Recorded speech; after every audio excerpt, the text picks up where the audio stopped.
This is some bull. Legendary Pokemon is a big deal, right? We all want legendary Pokemon. I want legendary Pokemon. You want legendary Pokemon. Guess what the first one popped up? Was in New York, was in Japan, was in California. It was Ohio. And guess which one they got? Oh, it's everybody's favorite team's mascot, Articuno. Now, it didn't take long for the entire Pokemon Go community to just immediately say, fake, fake, fake, not real, you faked it. Let's take a look.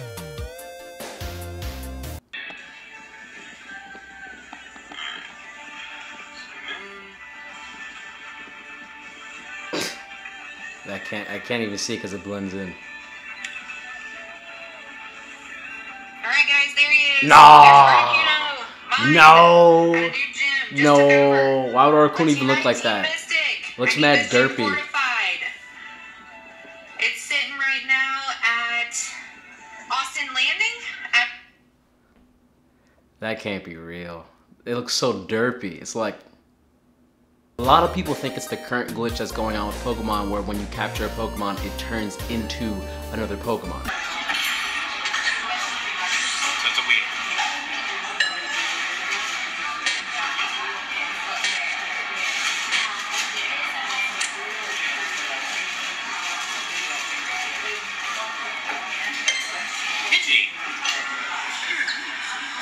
What do you think? You teach me and I'll teach you.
Almost 30. What's that got to do with?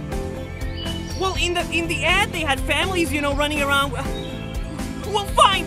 I don't love you either, Dad. No, don't hang up. Don't hang up.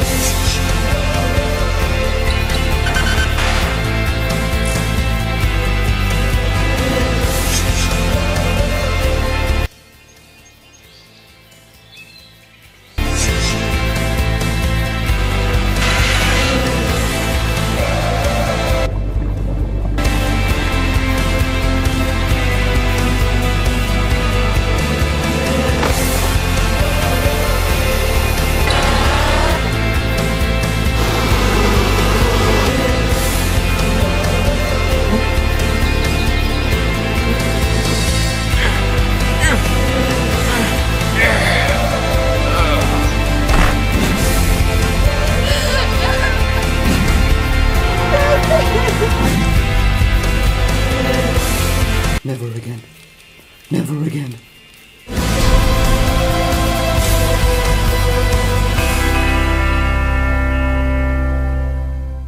So you've probably played Pokemon Go and looked at your screen in battle like, what do those blue bars mean?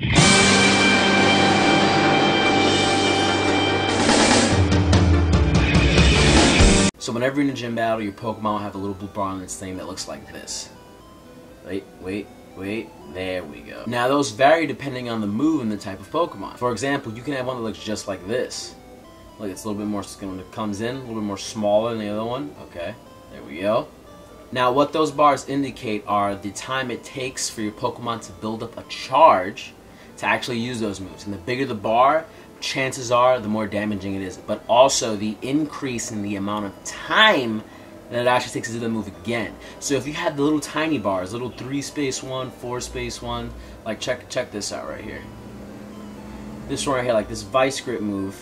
This one has all these little tiny little bars right here. You can do that like, let's see, 1, 2, 3, 4, 5. When you have each one of those little bars filled up, you can do them about like 5 times. So you can just hit them out. But your damage is only going to be about 15.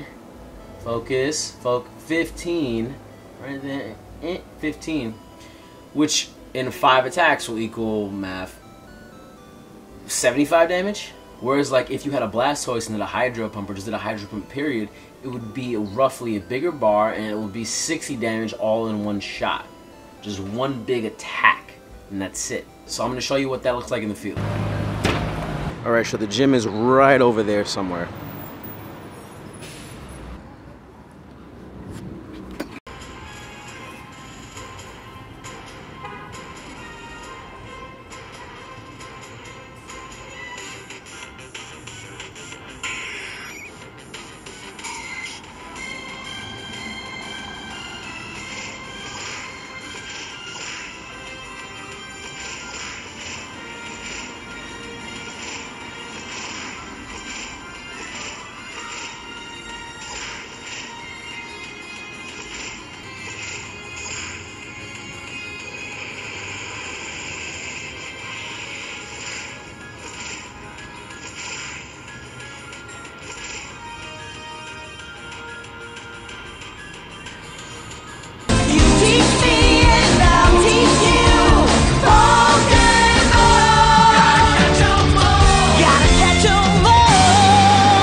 Xin các bạn, mặc dù Pokemon Go chưa chính thức ra mắt tại Việt Nam nhưng đã có nhiều người dùng nôn nóng tải sản phẩm này về để trải nghiệm.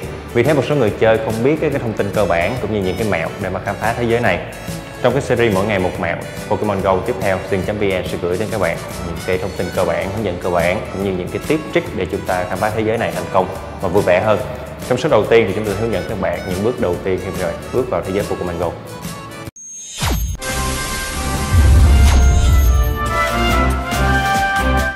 Đây là màn hình giới thiệu của công ty làm ra Pokemon. Và họ cũng sẽ có một lời warning, lời cảnh báo là các bạn luôn chú ý đến xung quanh. Khi vào lần đầu tiên các bạn sẽ được chào đón bởi giáo sư Willow. Ông ấy sẽ giới thiệu các bạn về cái thế giới này, về những con Pokemon, rồi những cái nơi các bạn tìm nó. Đây, Pokemon sẽ xuất hiện trong mọi các loại môi trường, mọi nơi. Và ông ấy là một người đã nghiên cứu Pokemon suốt cuộc đời và bây giờ nhiệm vụ các bạn là sẽ giúp cho cái nghiên cứu con máy mà cách đi bắt Pokemon càng nhiều càng tốt. Rồi. Sau đó các bạn sẽ được chuyển đến một cái màn hình nhân vật. Ở đây các bạn hãy chọn nhân vật nam và nữ. Và với một cái game di động thì Pokemon cũng cho các bạn tùy chỉnh rất nhiều thứ, ví dụ như là nón, áo, quần, thậm chí là màu mắt. Và các bạn có thể phối hợp quần áo các thứ cho tùy vào sở thích của mình. Tuy vậy cái lựa chọn nó cũng không nhiều, các bạn chỉ có chủ yếu là màu. Và họ cũng chỉ có vài ba màu cơ bản. Sau khi đã chọn xong thì các bạn xác nhận và chúng ta sẽ bước ngay vào thế giới Pokemon. Đây. Và ngay lần đầu tiên cái máy của bạn nó sẽ rung lên ngay lập tức, đó là dấu hiệu một con Pokemon đã xuất hiện. Khi bạn vào thì sẽ có 3 con Pokemon cơ bản. Ngoài 3 con Pokemon này các bạn có thể bắt được Pikachu, nhưng mà cái mẹo đó tôi sẽ hướng dẫn các bạn sau. Và bây giờ để bắt Pokemon thì các bạn sẽ ấn vào con mà bạn thích. Thì họ sẽ cần mở camera. Đây là con Pokemon. Thì nhiệm vụ của bạn là ném quả cầu này vào trong con đó, trúng nó thì các bạn bắt được. Có thể nó sẽ hơi khó khăn những lần thử đầu tiên, nhưng mà 1-2 lần rồi thì nó sẽ rất đơn giản. Khi quả bóng nó lắc 3 lần và cái đèn ở giữa nó tắt đi, tức là các bạn bắt Pokemon thành công. Các bạn sẽ nhận được phần thưởng và điểm kinh nghiệm, cũng như là con Pokemon này nó sẽ được lưu vào bên trong cái Pokédex, một dạng như cái từ điển Pokemon. Và đây là con Pokemon đầu tiên các bạn bắt được. Ngay sau đó các bạn sẽ được chọn tên cho nhân vật của mình. Tên này sẽ là tên hiển thị. Đây là cái tên mà các bạn sẽ đặt và nó hiển thị cho người chơi khác. Cái tên này các bạn có thể sử dụng một số cái dấu hiệu vui vẻ. Ở đây tôi chỉ đặt tên cơ bản thôi.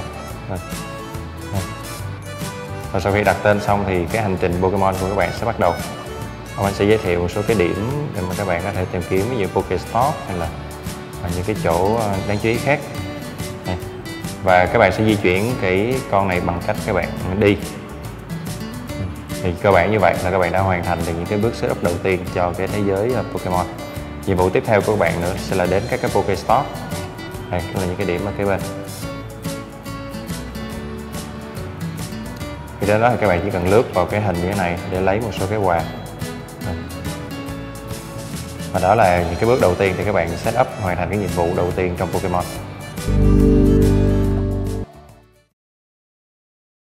Yo, dude, focus on the attack. Don't do the CP. Just focus on that.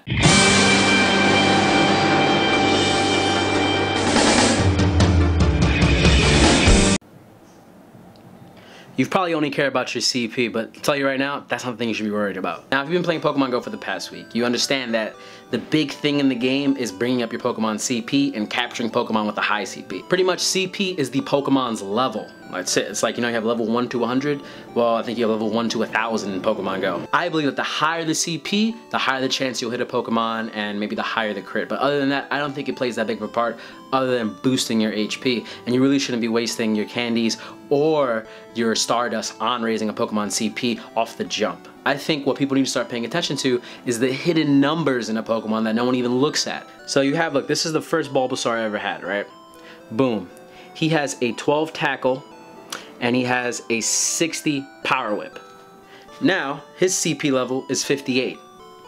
Now, I caught another Bulbasaur whose CP level was 124 off the jump. And his Vine Whip is only 10 attack, and his power whip is the same 60.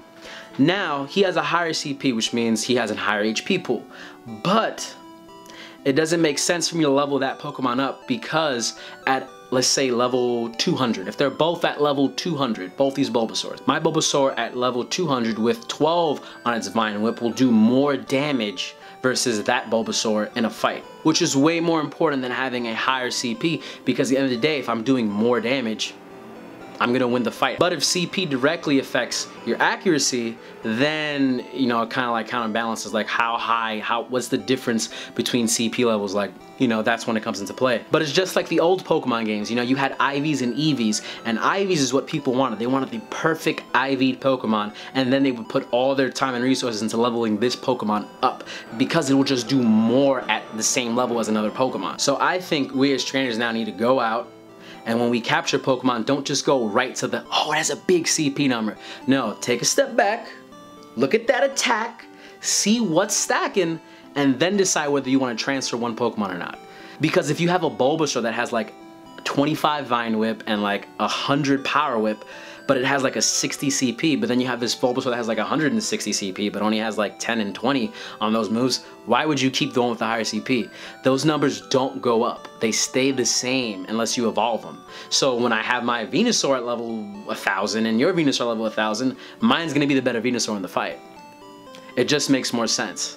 Now, I don't know if there's been an article that's been released on this to be like, hey, this is what CP does. If there is, please comment down below and let me know, so this theory can be like crushed and I don't have to keep promoting it to all my friends like, yo, dude, focus on the attack. Don't do the CP, just focus on that. Or let me know what you think about it. Do you think I'm kind of right? Have you experimented with it and been like, yo, I've kind of noticed that that actually makes sense? So comment down below in the section with all of that, and I will see you guys in the next Poke Vlog, which will be tomorrow. You teach me and I'll teach you. Fangen.